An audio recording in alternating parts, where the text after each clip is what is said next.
મહાદેવ નમસ્કાર। આજે આપણી ચેનલ અંતરના ટોક્સમાં આજે આપણા વચ્ચે ઉપસ્થિત છે મુખ્ય મહેમાન તરીકે કનોરજી વધાણિયા, ખેડૂત સેલિબ્રિટી અને પ્રોગ્રેસિવ સેલિબ્રિટી છે અને એમણે ખેતીમાં અગ્રેસર રહી અને સારા એવા એમણે ફેરફાર લાવી અને ખૂબ પ્રગતિ કરી છે। તો આજે એમની સાથે આપણે સંઘર્ષની સફળતાની વાત કરીશું, સાથે સાથે ખેતી વિષયક પ્રશ્નોની ચર્ચા પણ કરીશું। તો આવો સાથે મળીને મહેમાનને આવકારીએ। સ્વાગત છે સાહેબ આપનું મહેમાન। સાહેબ, પહેલાં તો હું પૂછીશ કે આપ ખેડૂત સેલિબ્રિટી છો, તો આપ જાતે જ ખેતરમાં કેટલા કલાક કામ કરો છો? ભલે આપણે સેલિબ્રિટી હોય પણ અમારું સવારથી 6 થી 8 ખેતરમાં જવું પડતું હોય છે અને હાલ પહેલાં ખેતીમાં મહેનત ખૂબ કરવી પડતી હતી। આજે મેનેજમેન્ટ કરું છું, જેથી કરીને મારા પાક ખૂબ બગડે, મજૂરનું મેનેજમેન્ટ, વેચવાનું મેનેજમેન્ટ, આ બધું મેનેજમેન્ટ વધારે કરું છું। સવારથી તો ફાઇનલી એક ઓટો મારવાનો જ, 8 વાગ્યા સુધી ખેતરમાં રહેવાનું। વહેલા ઉઠું છું સવારે 4:30 વાગે અને પશુપાલન પછી આપણે ખેતરનું કામ કરતા હોઈએ છીએ। સાહેબ, આપે કહ્યું એમ આ ખેતરનું કામ છે, બહારનું કામ છે, સામાજિક કામ છે, આ બધું આપ સેલિબ્રિટી હોવા છતાં એક હાથે કઈ રીતે મેનેજ કરો છો? બસ સવારથી ભગવાન મને સફળ બનાવો તો એટલા માટે આ બધી સદબુદ્ધિ આપી છે અને સહનશક્તિ પણ આપી છે। સવારથી જ પહેલાં ખેતરનું કામ કરતા હોય છે, પછી 2 દિવસ પહેલું મારું મેનેજમેન્ટ નક્કી જ કરવું હોય છે। જ્યાં જ્યાં સમય આપવાનો હોય તે સમય પણ આપતા હોઈએ છીએ। ખેતીમાં, સામાજિકમાં, બધી જગ્યાએ પહેલાં વધારે સમય આપતો હોય, ઓછો આપું છું, પણ સમય બને ત્યાં સુધી દરેક સમાજમાં, દરેક જગ્યાએ જવાનું થાય છે તો એ જવું જ છું। કનવરજીભાઈ, આપણે વાત કરીએ તો આપ જ્યારે ખેતી કરતા હો તો દરેક વખતે પાકમાં સફળતા મળે એવું હોતું નથી। તો ક્યારેક નુકસાન જાય તો આપ મનને મજબૂત કઈ રીતે બનાવો છો? આગળથી આપણને ઘણા સમયથી આપણે 15 વર્ષથી ખેતીમાં જોડાયેલા છીએ, ઘણા વખત નુકસાન પણ થયું છે, પાક ખેડ્યા પણ છે, પણ બીજા વર્ષે સારા ભાવ મળતા હોય છે, જેથી કરીને હવે ભગવાન ઉપર વિશ્વાસ રાખીને ખેતી કરવાની હોય છે। એટલે નુકસાન તો જાય જ છે। ઘણું એમ કે દુઃખ થાય છે કે ભાઈ ગયા વખતે મગફળી હારી ગઈ હતી, તો આપણે દાખલા તરીકે મગફળી આ વખતે ના વાવી હોત તો આજે 1800ના ભાવમાં પસ્તાવાનો વારો આવતો હોત, પણ ગયા વખતે મારે 2 એકડ મગફળી સડી ગઈ હતી, આ વખતે મેં 10 એકડ વાવી। અને આપણી વડીલોની કહેવત છે, ખોઈ હોય તે ગોતો, તો આપણે એ જ કરવાનું। જુઓ, ગયા વખતે મગફળી ભાવ 1000 રૂપિયા, 1200 રૂપિયા હતા, આજે એ જ મગફળીના ભાવ 1700-1800ના છે। એટલે આવું કરવાથી હિંમત આવી જાય છે કે ના ભાઈ, હેડો આવું કરીએ ને તો ખોયું તે ગોતવું જોઈએ, તો મળી જતું હશે। આપણે જોડાયું કે ખેતીના વ્યવસાયમાં આપ 15 વર્ષથી જોડાયેલા છો, તો આધુનિક ખેતીમાં આપનો ફાળો કઈ રીતનો છે? આપે ખેડૂતોને શું આપ્યું? આધુનિક ખેતીમાં એમ કે હવે દાખલા તરીકે લેબરનો ચાર્જ વધતો હતો દિવસે દિવસે, પછી દવાના ખર્ચા વધતા હતા, અને આપણે આ વિસ્તારમાં ટેટીની તો મલ્ચિંગ કઈ લોકો કરતા હતા, પણ આપણે એક લોકોને ટેટીની અંદર મરચાનો આંતરપાકની શરૂઆત કરી 2016માં, અને એમાં આજે સક્સેસફુલ થયા। આજે સારી એવી, હું વધારે નહીં કહેતો, ઉત્તર ગુજરાતમાં સૌથી વધુ મરચા વેચનાર મારું ગામ હશે કદાચ। અને આંતરપાક કરવાથી 2 પાક સાથે કર્યા, તો ટેટીમાં ભાવનાર મરચાનો ભાવ આવતો હતો, મરચા 8 મહિનાનો પાક છે, 1 મહિનો ભાવ આવતો, ઘણું થઈ ગયું। એટલે આપણે એના પછી શાકભાજીની શરૂઆત કરી, તો આજે ચોળી લોકો મલ્ચિંગમાં, તમે એમણે જોયું ભીંડા પણ મલ્ચિંગમાં, દરેક પાક મલ્ચિંગમાં કરવાથી ઘણા બધા ફાયદા થયા છે। અને પહેલાં ફાયદા મને થયા હતા, હવે મારું સપનું એવું છે કે મને જે મળ્યું એ મારા ગુજરાતના દરેક વ્યક્તિને મળવું જોઈએ, દરેક વ્યક્તિ કન્વર્જી બને, દરેક યુવાન સફળ થાય, એ હેતુથી અમે આ સોશિયલ મીડિયામાં આવ્યા પછી જે અમે વિડીયા બનાવ્યા, નવા લોકોથી મારા કોન્ટેક્ટ થયા, અને મારું સપનું હતું કે દરેક ગામમાં 2-4 કન્વર્જી હોય, એ ધીરે ધીરે પૂરું થવા થઈ રહ્યું છે। આપે વાત કરી, આપે કોઈ પાકની જાતો પણ વિકસાઈ છે એવું મને જાણવા મળે છે? હા, મેં મારી પોતાની પિંગલ સીડ નામની સીડની કંપની છે, જેમાં ચોળીની જાત વિકસાઈ છે।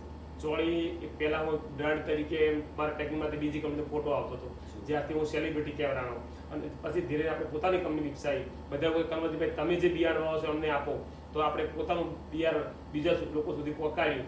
અને હકીકતમાં તો બીજ, જમીન અને માવજત આ એક મુખ્ય ઉદ્દેશ ખેતીનો હોય છે, તો આપણે પોતાની જાતો વિકસાવી અને લોકોને સસ્તા ભાવે બિયારણ આપ્યું, અને ખેડૂતોને પગભર થવા માટે ઘણા બધા પ્રયત્ન કર્યા છે। ગયા વર્ષમાં આપણે 50 વીઘામાં લોકોને મલ્ચિંગ અને ટપક ફ્રી આપ્યું છે। કન્વરજીભાઈ, વાત કરીએ તો અત્યારે ટેકનોલોજીની, તો તમારા ખેતરમાં અત્યારે તમે કઈ નવી ટેકનોલોજી વાપરો છો? ટેકનોલોજીમાં તો જો એક તો હાલની તારીખમાં ટપક તો ખાસ નવી ટેકનોલોજીમાં છે જ, ટપક, મલ્ચિંગ, અને જે પાક ઉપર ગ્રો કવર લગાવું છું, જે 5 ફૂટનું હોય છે, અને 1 મહિના સુધી અંદર રાખું છું, જેના કારણે કોઈ પણ પ્રકારની પાકમાં જીવાત ના આવે। અને 1 મહિના સુધી ખેડૂતને 1 પણ રૂપિયાની દવા ન નાખવી પડે. તો આપણો જે કોન્સેપ્ટ છે ખેડૂત ઓર્ગોનિક ખેતી ઉપર આવે, દવાઓ ઓછી વાપરે, ખાતર ઓછું વાપરે, એ હેતુથી જો મલ્ચિંગ કરીને ખેતી કરવામાં આવે તો અંદર અળસિયા પણ વધારે હોય છે, બેડ પૂરતું જ છાણિયું ખાતર ભરવાનું, ઉપર ગ્રો કવર આવે છે અને મલ્ચિંગ આવે, જેથી નિંદામણનો ખર્ચો 0 થઈ જાય છે, પિયતમાં 50% ઘટાડો થાય છે અને ગ્રો કવરના કારણે કોઈ પણ પ્રકારની દવા નાખવી નથી પડતી, જેના કારણે ખેડૂતને સારામાં સારી આવક થઈ જતી હોય છે. કમરજીભાઈ, આપણે વાત કરી આધુનિક ખેતી તરફ જવાની, તો ડ્રોનથી આપણે દવા છાંટવી, સેન્સરથી જમીનની માપણી કરવી, આ સામાન્ય ખેડૂતને પોસાય એવી પદ્ધતિ ખરી? સામાન્ય ખેડૂતને બહુ તકલીફ છે. હું પણ પહેલા માનતો હતો કે આ 8-10 લાખનું ડ્રોન ખેડૂત ના વસાવી શકે, સામાન્ય ખેડૂત ના વસાવે, પણ સરકારનો આભાર માનીએ છીએ કે સરકારે ડ્રોન દીદી યોજના વિકસાવી અને ડ્રોન દીદી યોજનામાં મને પોતાને સરકારે માત્ર 15,000માં ડ્રોન આપ્યું હતું અને એના માધ્યમથી આજે અમે લગભગ આખા જિલ્લામાં દવા છાંટવા ભાડે પણ જઈ રહ્યા છીએ. તો એવા આપણા જિલ્લામાં લગભગ 5 મહિલાઓ છે. તો એ મહિલા પણ પગભર થઈ અને ખેડૂતોને ખાલી 500 રૂપિયા એકડના ખર્ચે દવાનો સ્પ્રે થઈ રહ્યો છે. ખેતીમાં વાત કરીએ તો સૌથી મોટી સમસ્યા વીજળીની હોય છે. તો સોલર પેનલ કે આપણે નવી મોટર બદલવાથી આ સમસ્યા સામે આપણે લડી શકીએ ખરા? એમાં એવું છે કે સોલાર પેનલની મોટરો વસાવવા માટે જે 150 થી 200 ફૂટ કે 300 ફૂટ પાણી હોય તો જે મોટરો કામ કરતી હોય છે. નદીનો વિસ્તાર છે, કેનાલનો વિસ્તાર, એવી જગ્યાએ સોલાર મોટરો કામ લાગતી હોય છે અને જેના કારણે ખેડૂતોને મોટા ફાયદા પણ થતા હોય છે.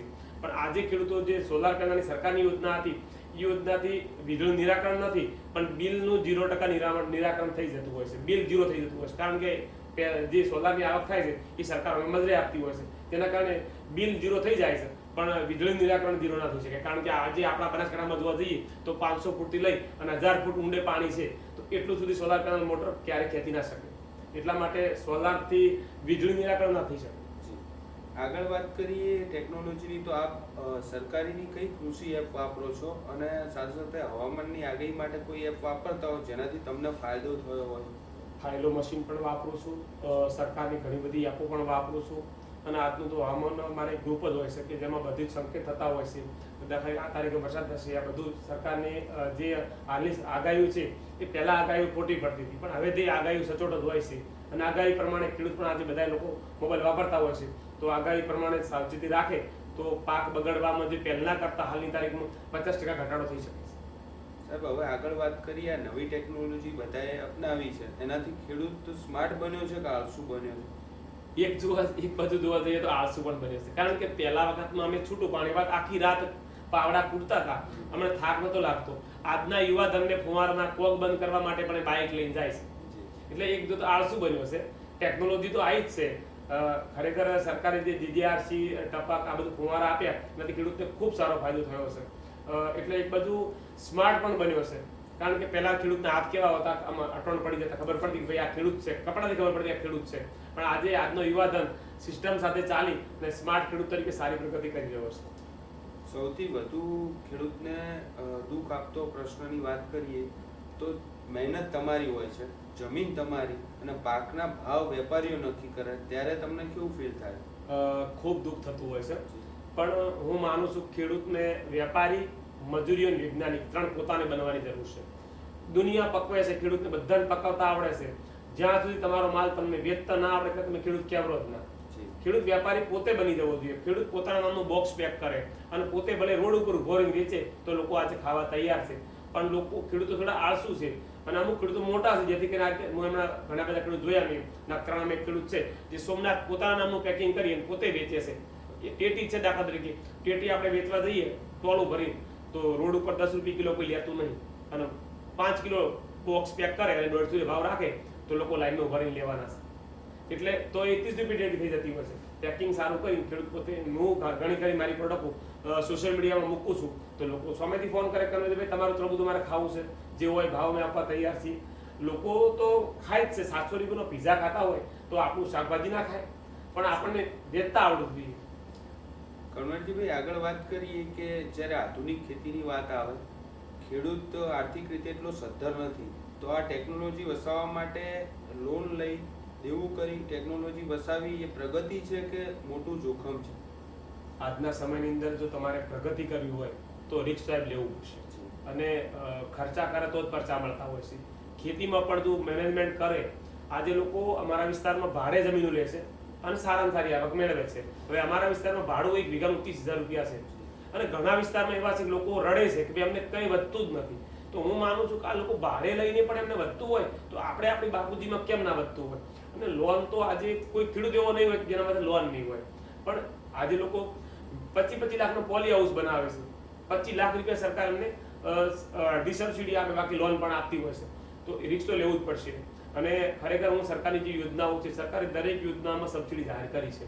તો સરકાર આજના ખેડૂતોને જો સાચી માહિતીથી એ લોકો એ પૈસા ઇન્વેસ્ટ કરે અને દાખલે પોલી હાઉસ બનાવે, ગ્રીન હાઉસ બનાવે કે ગમે તે કરે, તો સરકાર એના વ્યાજ કરતાં પણ સારી સબસિડી આપતું હોય છે. રેગ્યુલર હપ્તા ભરાય તો આજે સબસિડી હોય છે 30%, 40%, 60% એવી સબસિડી હોય છે. તો લોન લે ભલે, પણ વ્યાજ કરતાં પણ સારી રાહત મળતી હોય, વગર વ્યાજે સારી સરકાર આપતી હોય આપણને. તો સાહેબ હું તો માનું છું ક્રોપ લોન છે, ઘણી બધી લોનો સરકારની છે, તો લઈ જમીનને ડેવલપ કરી અને આધુનિકરણથી ખેતી કરવામાં આવે તો એ રિસ્ક ના કહેવાય. એ એક સક્સેસ ખેડૂતની સાચી વાત કહી શકાય. સાહેબ આપણે વાત કરી સબસિડી અને યોજના સરકારની, એ નાના ખેડૂતો સુધી પહોંચે છે ગામડામાં કે માત્ર કાગળ પરની વાતો જ છે? આમાં કેવું છે, એક પેલી કહેવત છે ને કે જાગતાની પાડીને ઊંઘેલા તો પાડો, એ સેમ સિસ્ટમ છે. ખેડૂત સરકાર યોજનાઓ લોન્ચ કરે છે, એની તારીખો આપે છે, આ તારીખમાં આ યોજના પૂરી થવાની છે. સજાગ ખેડૂત છે, જે જાગૃત ખેડૂત છે, એ બધી જ યોજનાઓનો લાભ લે છે. જે આળસુ ખેડૂત છે એ લાભ નથી લેતા. અને હવે જોવા જઈએ તો આવનાર 5 વર્ષમાં કોઈ અભણ ખેડૂત નહીં હોય, બધા જ ખેડૂત 10 પાસ હશે. આજે મારા માનવા પ્રમાણે યુવા જનરેશન બહુ સારી ખેતીમાં આવી રહી છે અને લગભગ બધા જ ભણેલા છોકરા છે, 10 પાસ ઉપરના છે. તો એમને અને બધાની પાસે મોબાઈલ છે, તો સરકાર યોજના જાહેર કરે તાત્કાલિક મોબાઈલમાં આવતી જ હોય છે, ગ્રુપમાં પણ આવતી હોય છે. જો સરકારની યોજનાઓનો સાચી રીતે ઉપયોગ કરે તો ખેડૂતને કોઈ વાત તકલીફ રહેતી નથી. હવે આપ અનુભવની વાત કરો છો, તો ડિગ્રી વગરનો એક ખેડૂત અને એની સામે એક એગ્રીકલ્ચર એન્જિનિયર, તો બંનેમાંથી મોટું કોણ? પેલી કહેવત છે ને કે બુદ્ધિ છે ને એ બદામ ખવાથી ઠોકર ખાવાથી આવે છે. એટલે અનુભવી માણસ મોટો જ હોઈ શકે. કારણ કે આજ તમે જુઓ છો 5 વર્ષથી ગુજરાતના તમામ MSc એગ્રીના વિદ્યાર્થીઓ મારા ફિલ્ડ ઉપર આવતા હોય છે. અને હું તો 10મું ફેલ છું, એ બધાએ ભણેલા છે, છતાં મારી પાસે અડધો કલાક લેક્ચર લેતા હોય છે. મારે ઘણી બધી યુનિવર્સિટી લેક્ચર પણ આપવાના થતા હોય છે. એટલે અનુભવ વસ્તુ મોટી છે. ગોળ લખવાથી મોઢા મીઠાશ નહીં આવતી, એને ખાવો પડે. તો બસ પ્રેક્ટિકલ જ્યારે ખેતી ક્યારે ચોપડી એમ ખેતી તમને નોલેજ નહીં મળે, એ તમારે પ્રેક્ટિકલ ફિલ્ડ ઉપર આવીએ ત્યારે જ ખબર પડે. તો વિજ્ઞાનનો હું આભાર માનું છું, વિજ્ઞાનની જરૂર ખરી જ, પણ પ્રેક્ટિકલ પણ જરૂર હોય છે. આપણે કમાણીની વાત કરી, તો જે કમાણી સોશિયલ મીડિયા ઉપર દેખાય છે, શું ખેતીમાં હકીકતમાં એટલી કમાણી છે ખરા? એમાં સાહેબ કેવું છે કે જે જગ્યાએ સારા પાણી છે અને માર્કેટ નજીક છે, હવે આપણે મારું ગામની વાત કરી તો અમારા ગામમાં સારામાં સારી લોકો આવક કમાતા હોય છે. પણ જે આવક સારી આવક કમાય છે એવા ખેડૂતો 15-20% જ છે આખા ગુજરાતની અંદર. બાકી 50% ખેડૂતો એવા છે માંડ સીડા ભેગા થાય છે. જમીનો ખૂબ છે, કોઈ ટેકનોલોજી નથી, કોઈ એમની પાસે યોજનાઓ નથી, તો 50%થી વધુ ખેડૂતો દુઃખી છે. અને હું માનું છું કે બધા 2-5% આપઘાત પણ કરી રહ્યા છે ગુજરાતના ખેડૂતો. તો બધા ખેડૂતો સક્ષમ નથી હોતા. અને સોશિયલ મીડિયામાં જે આવક બતાવે છે એ જે હું તો માનું છું જે આપણા વિસ્તારમાં જે ખેતી થાય છે એ જ ખેતી કરવાની. બહારની કોઈ ખેતી હોય, આપણે વલસાડ ઠંડા પ્રદેશના વિડીયો જોઈએ કે ભાઈ એટલો કાજુ થાય છે, આપણે કાજુ વાવીએ તો લોસમાં આવવાનું થતું હોય છે. એટલે સોશિયલ મીડિયામાં જે લોકો આવક બતાવતા હોય છે એ લગભગ તો સાચી પણ હોય છે, પણ એવા ખેડૂતો 10-20% જ છે, વધારે નથી.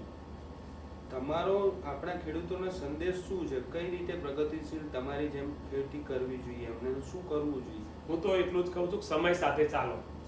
અને જેમ નોકરિયાત 8 કલાક જાય છે દુકાને નોકરીમાં, એમ તમે પણ 8 કલાક ખેતીમાં ધ્યાન આપો.